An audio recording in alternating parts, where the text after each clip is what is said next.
Hey, what's going on, everybody? It is your boy Brandon, and I know it is very, very cold outside in some places. In Virginia, it's cold. It is not. It is windy, and it is really hard to get out there. And I know we are losing inspiration, trying to do things, and we're trying to keep pushing and trying to bring you guys things.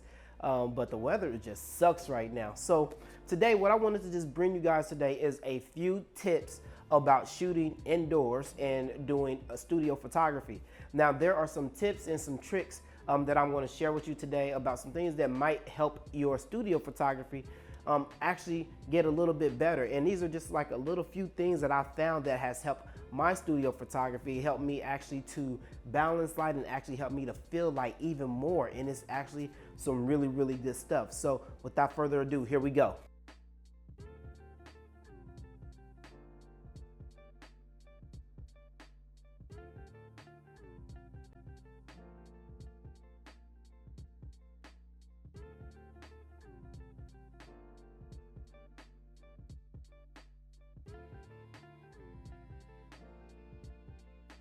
All right, guys, so the first thing I wanted to talk to you guys about is a light meter. Now, a light meter is a very, very important tool, especially if you do studio photography.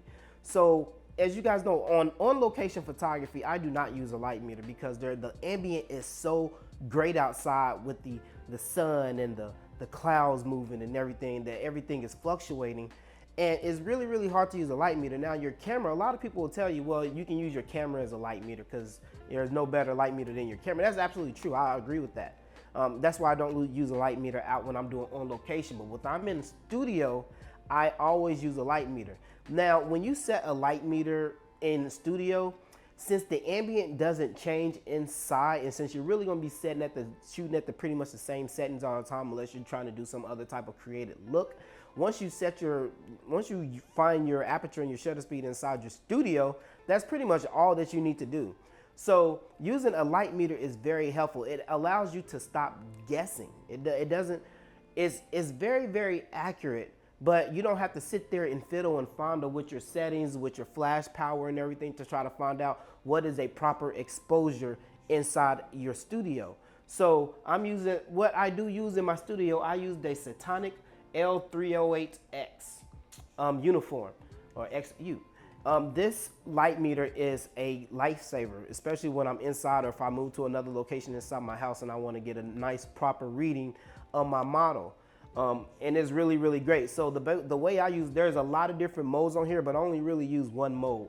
So the best thing to do is it allows you to set your shutter speed.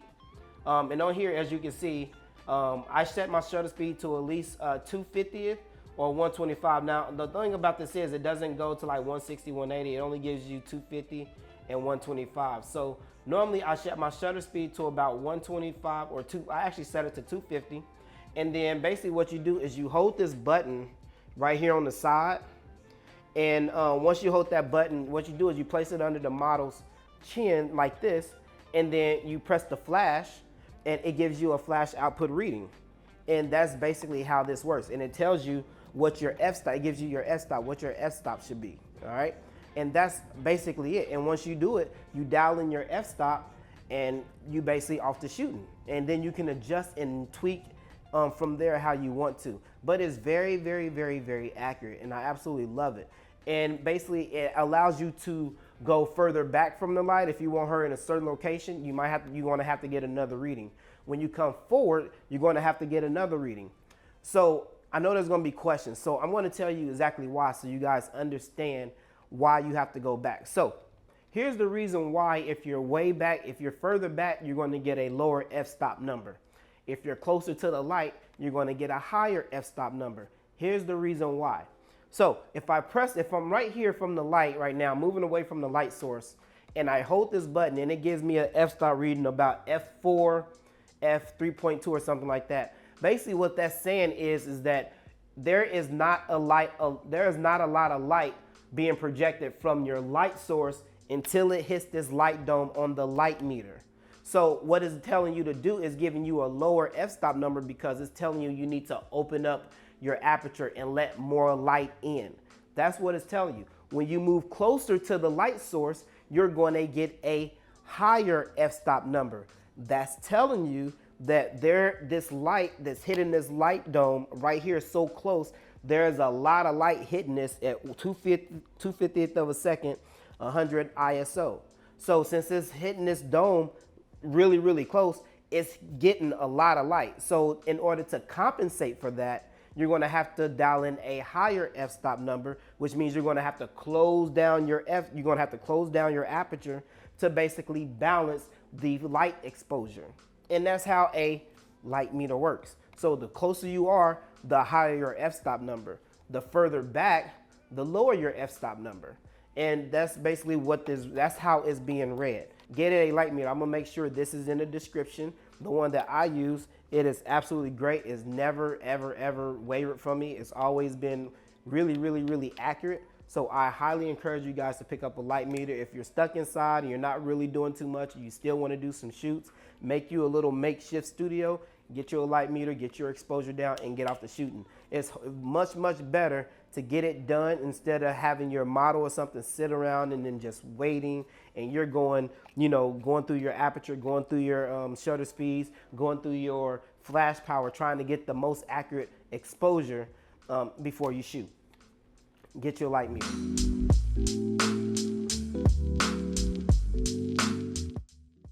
Okay, so with all that being said, it's not really going to mean anything unless I show you, right? So what we have is our R2 trigger Pro, all right? And we have our light meter. Now, as you can see, we are still set at 2/50th of a second, and we're waiting to get our f-stop, all right? We're at 100 ISO. So to show you guys that this is on, all right, I'm gonna press my test button, all right, it's flashing. So what we're gonna do first is I'm about 2 feet away from my light, okay, my light source. Put it right here under my chin, I'm gonna press the flash button, all right? All right, so as you can see, right now we're at 5.6, all right? It gave us a reading of 5.6. I'm gonna stand right here. I'm gonna take another reading just to make sure we're good. All right. Again, 5.6. That's at 2/50th of a second, 100 ISO. All right. So currently, right now, my flash power is at 132. So if our calculations are correct, if I was to adjust my flash power and go, let's say, if we wanted to boost it, we're going to go up to 116th power. More flash, more light means a higher f-stop, right? So I'm going to hold the button, still 250, do the flash. All right, so F8, all right, is really, really simple. More power, more flash means higher f-stop, because think about it. When you close down your aperture, all right, you're trying to compensate. So right now, the flash meter is telling you, hey, there's a lot of light hitting this. So if your camera is at 2/50th of a second at 100 ISO, you're going to have to close down your aperture in order to compensate for all that light so you can get a proper, accurate exposure. So let's see if our other theory is correct. If I was to adjust my flash power, and instead of 132 now, we're going to go lower to 164. All right, we're still at 2/50th ISO because I want to make sure that you guys see that this test is correct. If I was to stand in the same exact setting, less light, less flash, less light means a lower f-stop, all right? Let's see if our calculations are correct. So 2/50th of a second now is giving me an f-stop reading of 2.8. Why is that? Less light, less flash means lower f-stop. Basically what that's saying, again, the amount of light that's hitting this light dome, okay, which means you're not getting there's not a light hitting that light dome. So we're gonna open up the aperture so we can get a proper exposure. All right, very, very simple. So if I was to move now, let's take this a step further. Right now we're still at 164 power. If I was to move backwards with the same exact settings, what would our f-stop be? So say for example, if I was to go back probably like a foot, right here, let's go back. I'm not changing anything. Less light, less power. What does that mean for our f-stop? Lower f-stop number, right? We're gonna press the button, we're gonna press the trigger. So I'm getting a reading now of F2, F2.0.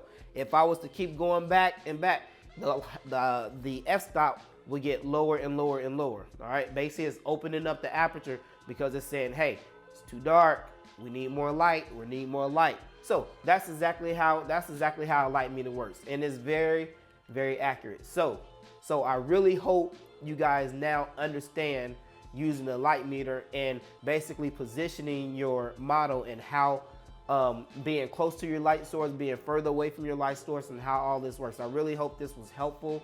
Remember, comment, like, and subscribe, guys. I'm coming out with a few more videos for you guys before we come out with our next photo shoot. And this is what this community is all about: sharing the knowledge and sharing the wealth. So hope I didn't bore you, but really important that I got this information about a light meter. This thing is so helpful. It's one of the cheapest ones that I could find. They are really expensive, but this thing is amazing. But you can measure light through the ambient. You can measure it through your shutter. You can measure it through the f-stop in your ambient. You can measure flash. And this is really, really helpful, guys. So it also has a PC sync cable.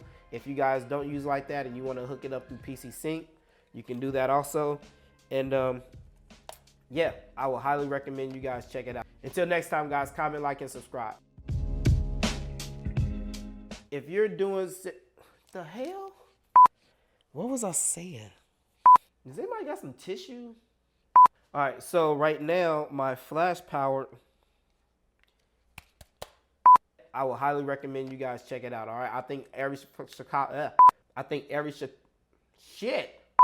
All right, so right now my flash is at 1.4. So if I take a holy shit, that was bright. I'm gonna kick somebody's butt. Did you?